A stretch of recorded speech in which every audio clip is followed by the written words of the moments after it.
a.m. Let's hit the throttle. Oh my God, yeah, what's going on? Let's hit the dance floor again. Wild like. Hello, welcome to The Wild Review. I'm The Wild Reviewer, and today I'm going to review a thing. I'm in a chair today. I sometimes sit in a chair.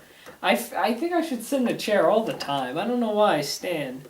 So I got a Rick and Morty shirt on. You've seen the title. You know what time it is. It's time to judge the Rick and Morty season. Because all I do here is judge, apparently. Today I'm going to talk about the Season 3 as a whole of Rick and Morty. I was very happy with what I saw. I thought it was very brilliantly written. Some people actually don't think this season was that intense, but I like to think it was. Dan and Justin worked very hard on the season, apparently, which is shown by all these episodes and the fact that we had to wait a year and a half for this season. Actually, everybody that was a fan by the time Season 2 ended had to wait a year and a half. I only had to wait a few months because I discovered Rick and Morty this past year. At the beginning of this year is when I actually started watching it. So I didn't have to wait very long. I only had to wait 4 months for the season premiere. So, yeah, didn't have to wait that long. So this is the way it's going to work. I'm going to go episode by episode, starting with episode 2, and just basically give my overall thought of what I thought of every episode in this season. There really isn't that much, so that's why I'm doing it that way. The reason I'm not starting with episode 1 is because if you go through my video feed, you'll notice I've already talked about it. That video will be linked in the bio or description. I'm getting social media mixed up. That will be in the description below. So you can check that out. I'm not going to touch upon that episode in this video because if I did, I'll just basically be repeating myself. So, with that said, let's start with episode 2. Rick Mansing the Stone. I hope I'm saying that right. I'll be completely honest with you, this episode confused me a little. I didn't know Rick was after something. I mostly paid attention to the whole bit with Morty and his arm. There are a few things actually that are going on in this episode, not just with the arm, but yeah, Rick's going after some green rock. I forgot what he needed it for. There's also a little scene with Jerry. There's a little subplot with him, technically. Beth is suffering very much from the divorce. She's trying not to show it, but she is. And Jerry, I think, feels that he's losing touch with Summer because Summer just doesn't care. Morty does, but Summer doesn't. And Summer's plays a big role in this episode as well because she's venting out all of her issues. She kind of changes her image near the end of the episode by marrying that weird guy in that weird dimension. I really wish I saw I have a better grasp of every other episode but this one. So the best I can say about this is I like the bits with Morty's arm. Very funny, very entertaining. I like the fact that the arm is after somebody and Morty just has no control over it. The fact that Rick breaks the fourth wall in this episode, again, I love episodes that break the fourth wall or shows that break the fourth wall, so very entertaining. That's all I'm going to say about it because I feel if I say anything else, I'll probably end up mixing the episodes up with another episode I saw. This is the episode. This is the one. This is what everybody wants. This was the episode everybody wanted to see. The second it was in the trailer, I wanted to see it just to see how it would play out. And it is probably one of the most funniest episodes of the season. Some of you may say, hey, it's the best one. I like to say it's the funniest. Not exactly the best, but it's up there in like the top 5 best episodes of Rick and Morty. In this episode, Rick turns himself into a pickle. Literally a pickle. The reason behind it is because it's a way for him to get out of going to family therapy with Beth, Summer, and Morty because they're having family issues. They're being affected from the divorce. Just so you know, the divorce between Beth and Jerry is a big factor in this season. Jerry isn't even in half of the episodes half the time. He's not even in this one. This is the first episode he's not in for season 3. It's just a very funny and really interesting episode, and I like the fact that Rick just has his own rules. He doesn't care about other people. He says it himself that like therapists they're not worth it. That's his basic attitude toward therapists. They just don't help at all. And near the end when you see Rick confront the therapist when he's still in his pickle form with all the rat guts and all the cockroach, whatever he's got on him that will help him like move and stuff. His face just says it all when listening to her. I honestly expected him to go like, hey, F you or something to the therapist, but that just didn't happen. They just cut to the car scene. It's very funny. Vindicators 3, The Return of World Ender. What happened to Vindicators 1 and 2? Not a thing. There is a superhero team that I guess Rick and Morty help out once in a while, and they're called onto a mission today. Morty brings up the fact that he gets to choose the adventure because of Morty coupons or something. I might be confusing that with something else. I know somebody gives out coupons. This was the episode that made me realize Rick is just probably the most brilliantest genius out there because of just all the death traps that he sets up for the Vindicators and Morty. He got so drunk that he sets up traps. And in one of the traps, he can't even think of anything deadly. So he just has them throw a bunch of three throws. I've played basketball when I was little, and it is very hard to make constant three-point shots over and over again. You're obviously going to miss a few times, but they have superpowers. They could cheat. All I could say about this episode is that it's very well done. And Rick is... I don't think Rick is somebody that you want to consider a villain. That's the thing with this series. You don't know if Rick's the good guy or he's the bad guy. He's just so intelligent that he could be seen as both. And I'd like to think that, he is both a good guy, but at the same time, he is the ultimate villain in Rick and Morty. I think the enemy of Rick is himself because he knows how dangerous he is when he's drunk or when he's just power crazy. Also, if I had to nitpick about one thing about this episode, I don't think Summer or Beth should have been in it. They make a quick cameo at the end. I don't see why that was necessary. But hey, I guess if it moves the story along, it didn't move the story along. They were just at the end. They had one line each. The Whirly-Durly Conspiracy, aka the episode where Jerry takes a part in the actual main story. This is something different. This is a Jerry-Rick episode. It's basically at this point where each of the members of the family get their own single adventure with Rick. But as for this episode, I guess it's pretty cool to see Jerry and Rick bond in this sense, even though it went horribly wrong near the end. Not exactly horribly wrong, but just like in the middle there was a bit of tension. It's kind of nice to see Jerry after him being absent for 2 episodes. I guess this is the tone that we're getting now that there's a little rift within the family, seeing now there's a divorce. It's a very fun episode, very messed up episode. The subplot is a bit more messed up, but I'm very confused of that plot, specifically at the end. On how Summer basically finds one of Rick's machines that enlarges body parts, and she ends up enlarging herself, but then Beth tries to fix it, and she ends up putting Summer inside out, and it's weird, but then Beth also grows and goes inside out to help her daughter, and what makes me confused is how they revert back to normal, because obviously they get back to normal before Rick gets home. I don't know if anybody else saw that, but just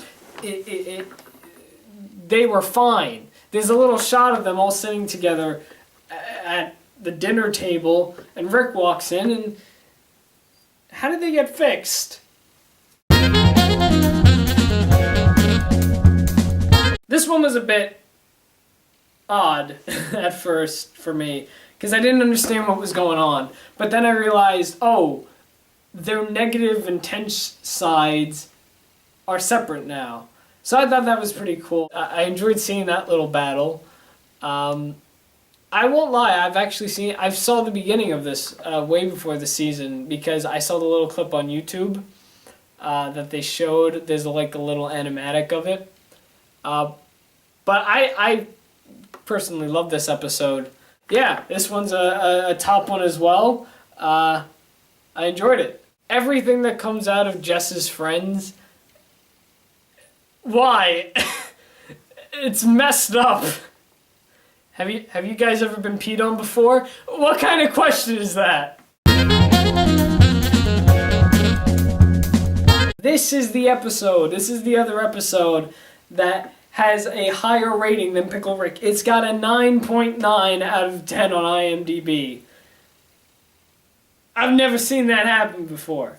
This one was a fantastic one, not only because are the only characters in it all Ricks and Mortys, but we get to see what's going on in the Rick Citadel, or the Morty Citadel and all that stuff.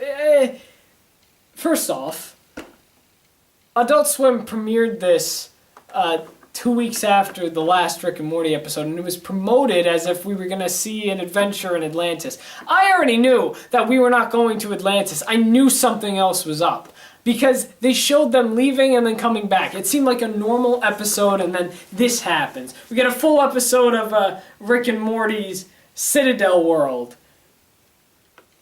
I definitely enjoyed this episode.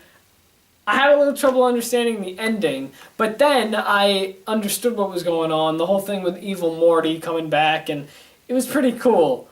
And the fact that Adult Swim and the creators of Rick and Morty, they play us like that. I see how it is. You keeping secrets from us. I actually really enjoyed the episode. I enjoyed it a lot. Morty's Mind Blowers, also known as we are not doing Interdimensional Cable 3 this year.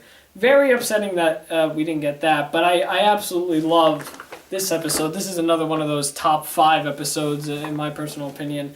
I love this episode. It's absolutely funny. It's kind of like Interdimensional Cable, except we get to see Morty's memories, and I love the fact that we got to see all the messed up stuff go on when we're not there. Some of my favorites, I think, include the fact that Rick creates this machine and it causes things to go towards it, and then Morty touches it and a bunch of women get sucked in onto it. It's absolutely weird. I think my overall favorite scene of this episode, though, is the squirrel one. The fact that Morty has the ability now to hear animals, and now he's hearing these squirrels talk, and it's just so weird. But it's just so funny at the same time, and that messes up everyone's fandom.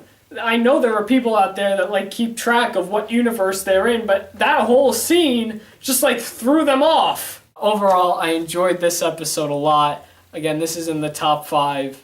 I was hoping we'd get Interdimensional Cable 3, but I'll take this. I'll take this over that.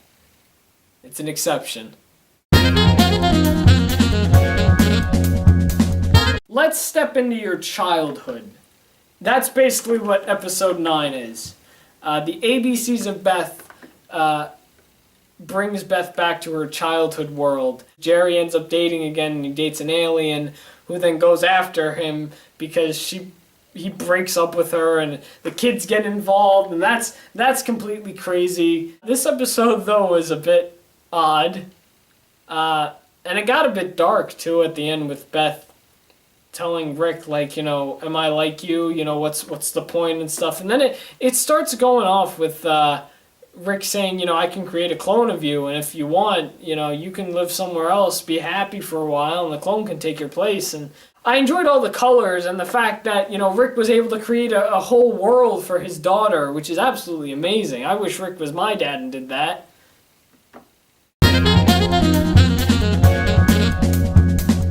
The season finale of season 3.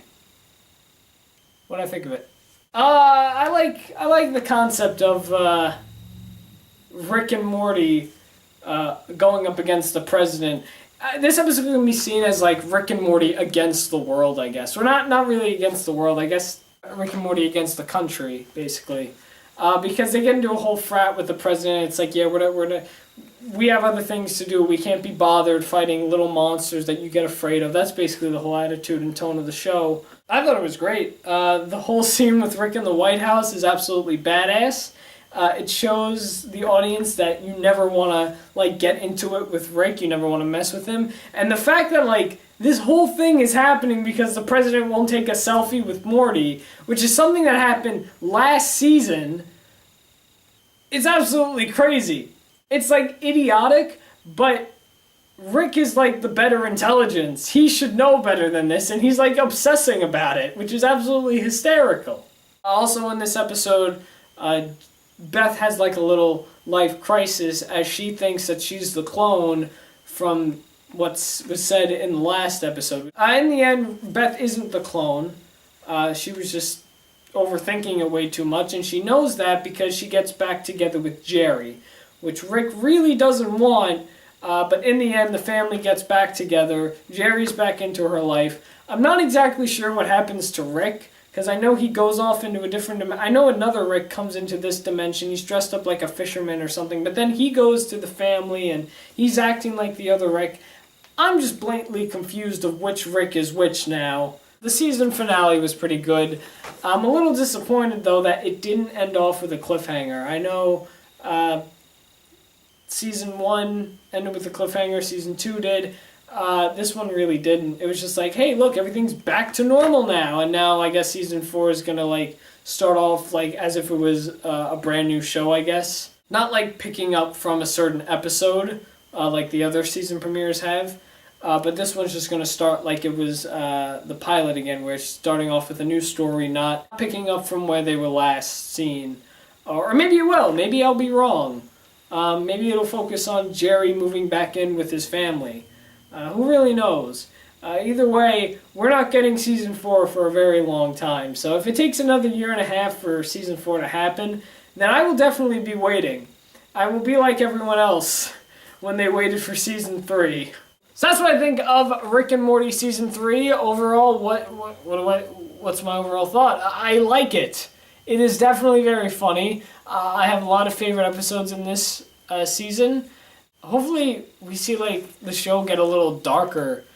I'd like to see that happen, and I would really like to see Rick go up against an ultra baddie, because this is one of those shows that has villains constantly coming. I'd like to see maybe a recurring villain. Maybe if they bring back Rick. Maybe if they bring back, like, Evil Morty in this season. That'd be pretty cool. Also, I'd like to know what happened with Birdman and Summer's friend. I don't remember her name, but she was married. I'd really like to know the whole deal with that. So that's what I think about Season 3 of Rick and Morty, and now I want to hear what you guys think. Have you seen any sort of Rick and Morty? What did you think of Season 3 if you saw it? Also, what would you like to see for Season 4 whenever it decides to come out? Do you agree or disagree with anything that I said in this video? Tell me in the comments, and also leave me your suggestions for whatever movie, TV show, or random thing you want me to talk about next. Thanks for watching The Wild Review. I'm The Wild Reviewer, and you just saw me review a thing. Hey, thanks for watching the video. Hopefully we don't have to wait that long for Season 4, because I don't want to wait that long. Anyway, come back next week, because I'm going to be talking about Cartoon Network shows I never really talked about before. This includes We Bare Bears, the Powerpuff Girls reboot, and Ben 10. Oh, Jesus. You're going to want to tune into this. It's going to be an interesting one. Wild like wildlife.